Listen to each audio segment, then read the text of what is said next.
It just occurred to me. Didn't they say that the demon leaves after the victim takes a life? Well, Arne already met the quota. What's this lousy demon hanging around for? Is he that buried in hell? The Warrens received the good news that a homicidal detective in Denver has seen something similar to the Blair Witch Stoughton. The bad news is that he's not interested in their whole demonic possession talk. It turns out that a girl, Katie, was found dead, and her best friend, Jessica, is missing. While investigating Jessica's house, the police found the totem. It seems that your cases are connected.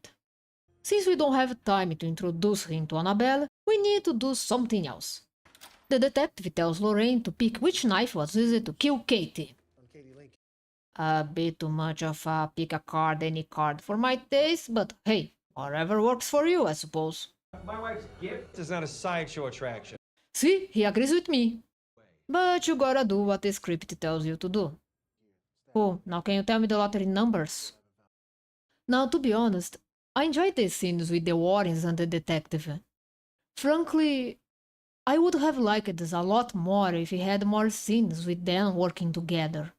Their dynamic has potential, and I am already more interested in him than the other characters who are also dealing with this curse, demon, or whatever the literal hell we're talking about here. You can't sleep, and it's telling you to do things. Arne, what is it telling you to do? To redecorate his cell with goat skulls, what do you think?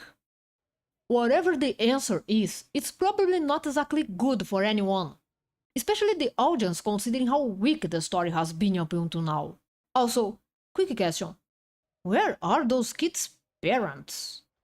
So like, my little boy was possessed and the demon now got my daughter's boyfriend, and he might get the death penalty after killing someone, but you know, I just got those tickets to Malibu. Something terrible happened here. In a visual, Lorraine sees what happened. It turns out that Jessica was possessed too, and she killed Kate. Realizing what she had done, she ran off, apparently chased by something, and fell off the cliff. Lorraine almost falls as well, for the sake of thriller fodder. They find a corpse, much to the detective's surprise, as they had already dragged the best in before. Also, all this exercise makes Ed's condition act up a bit. It doesn't help that he left his pills at home. I'm just saying that because, judged by Lorraine's expression, I think someone will be sleeping on the couch tonight. They got a call from Debbie because, le gasp, the demon is telling Arne to kill himself. Yeah, killing that guy wasn't enough for this demon. Now he wants Arne to kill himself. Where did this curse come from? Which Hazel's book? They informed the prison chaplain to put Arne on suicide watch. Again, that's all fine and good, except for one little detail. God gives everyone the right to defend themselves.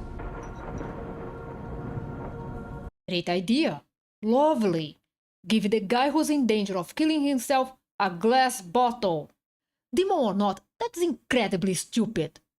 I'm all for the holy water, yes, but come on. Glass. Suicidal person. What part of this equation looks okay to you? This demon, it's not here of its own free will. It was summoned. I know how he feels. What? You think I'm working in this stupid basement because I want to? Lorraine goes for what everyone knows, curses can be broken. Remember that vision she had while they were exorcising David? She thinks that was actually a connection to the person responsible for this. So what's the next logical step? Yep. If the body found is Jessica's, then the connection might still be there. Okay, I have my doubts, but sure, let's go with that. After all, we're just break into a morgue at night in a horror movie. Yeah, how long it will take for some corpse to stand up? Lorraine feels the connection. Guess it's like a phone or something. And finds herself in the lair of the less successful Sanderson sister. Yep, this is the big bad of this movie. The invoker of demons, the Satanist. An old broad going all wicked witch of the West. Now, let's recap what got previously, shall we? an evil spirit, a possessed doll, a ghost, a demon, this fucking scary thing, an emo version of a Karen. Are you kidding me? I know the evil spirit from the first movie was a witch as well, and I know this whole curse stuff should be frightening, but it's not. It's really not. So, as if that wasn't enough, you're telling me that the evil mastermind behind all this is just that? Come on. At least give me someone from the cult of Rosemary's Baby. This woman is more like the creepy housekeeper we've seen 1,000 times than the main villain. Come back to me after taking lessons from Bellatrix Lestrange, sweetheart. So Lorraine manages to stop her before she kills Arne. As you can expect, which bitch is not pleased about that? The connection works both ways. Oh no, what a surprise. It's not like anyone in the audience ever considered this possibility. No time to think about that, however, we have to deal with the obligatory creepy scene. Yeah, been there, done that. Let's just get this over with. Am I the only one wondering what the coroner will think of all this mess in his morgue? They go back home and turns out that their assistant, yeah, I had forgotten he was in this movie too, has some information of his own. While researching, he found a passage in a Latin book that describes what's going on, and it also says that the only way to break the curse is to destroy the altar of the caster. But there's a part in Aramaic that Ed can't read. Debbie, however, suggests that the witch might give up now that Lorraine has stopped her once. Yeah, that's how villains always operate. Tell that to those guys. Once started, the curse must be completed. Her soul depends on it. You do know that she is already damned anyway, right? Just because she worships the devil, it doesn't mean that he'll be all, oh wait, she's cool, we're pals. No eternal torture for her once she's in hell, right? The Holy Satanist promise to serve the devil in hell doesn't mean that much for him once they are actually there. Just go ahead and say she won't give up so easily. It sounds way better than this her soul depends on it stuff. Eddie wants to check the police files to find a possible connection between David and Jessica, but he doesn't feel so good. He wakes up later and it seems that while they are prepared to deal with demons, they are unprepared to deal with the common robber. The two of you have gathered quite the collection. If she even mentions that damn Annabelle doll, I swear! He tries to exorcise the outlast escapee, but of course, not everything is what it appears to be. What a twist! Oh, shut up. Lorraine sees that some of the flowers that arrived yesterday, and that we didn't hear about until now, have withered. Again, this would have been a lot more interesting if he had seen those flowers arriving. Why they didn't show them arriving along with those others, I don't know. Lorraine goes to see Father Kastner again, hoping he can translate the book, while Ed and the assistant go over the files. It turns out that Jessica brought the totem home along with some stuff from college, which is a lot closer than they talk. Recalling that Lorraine mentioned hearing a train in her vision call, they try to narrow down the possible train line, and we all know where this is going, don't we? No kidding. I took a man who had a room that Lorraine didn't want to go in, containing all that crap that our specialists said should be burned, and who had that creepy smile, was totally worth of our trust. However, he does tell her that the curse needs 3 victims to be complete: the child, the lover, and the man of God. So, I guess this actually means the people who need to kill themselves, or who cares at this point. Come with me. There's something I need to show you. Lorraine once again shows that she's far better at understanding supernatural threats rather than human ones, and does just that. Either she hit her head between movies or the producers think the audience did.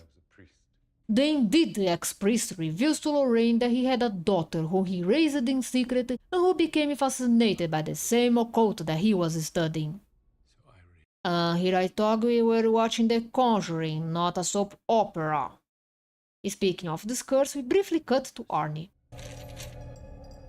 It's just the wiring, state building. You really don't know what kind of movie this is, do you? We came to you for help, and you knew this whole time. I didn't want to see. She's my daughter.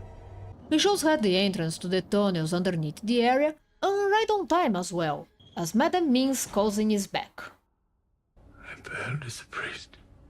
I failed as a father. I would say you fucked up completely, but sure, let's go with that. Lorraine finds the altar, but destroying it isn't as easy as it sounds.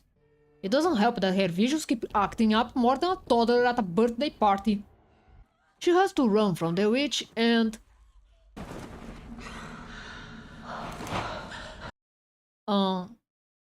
I guess Dad built her a fun house when she was a child.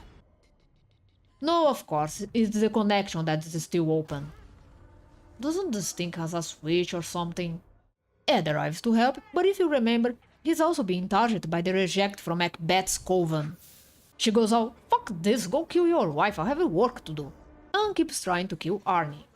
This makes Ed go all Jack Torrance on Lorraine, but her love for him, and some sort of telepathy I guess, breaks the witch's control over him. Oh, and Deb also stops Arne from killing himself. Well, that's better than when she was asking what was happening while he was doing the Japanese ghost impression.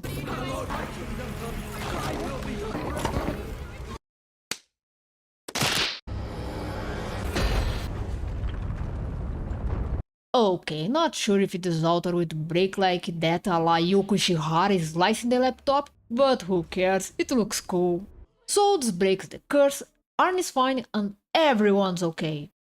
Oh, yeah, except for the witch, of course. You promised the demon a soul. And it can't go back to hell without one. Even Doug has a soul that belonged to hell already. Oh, who cares? Ding dong, the witch is dead. After all this commotion, Ed's heart starts acting up, and in his hurry, he has forgotten his pills. Oh, yeah, she knows her husband. Oh, of course, now the cops arrive. Ed places the witch skeletons in their evidence room. I'm really wondering about the story behind those toy soldiers. And it's all over. The detective has closure, Arne is found guilty but avoids the death penalty, and look, Ed built the same gazebo from when he and Lorraine met. Okay, Suimi, that was cute. Sure, the movie knows it can't end on this note, so while the credits roll, we get to hear some tape from the real Warrens talking about their experience. And that was The Conjuring 3, and what can we say about it? What the hell was that? It's one of those movies that you watch once and that's it. It's not bad, it's just weak, especially considering the rest of the franchise. Some of the scares are good enough, but they don't have that haunting atmosphere anymore. And most of them don't go beyond the audience expectations.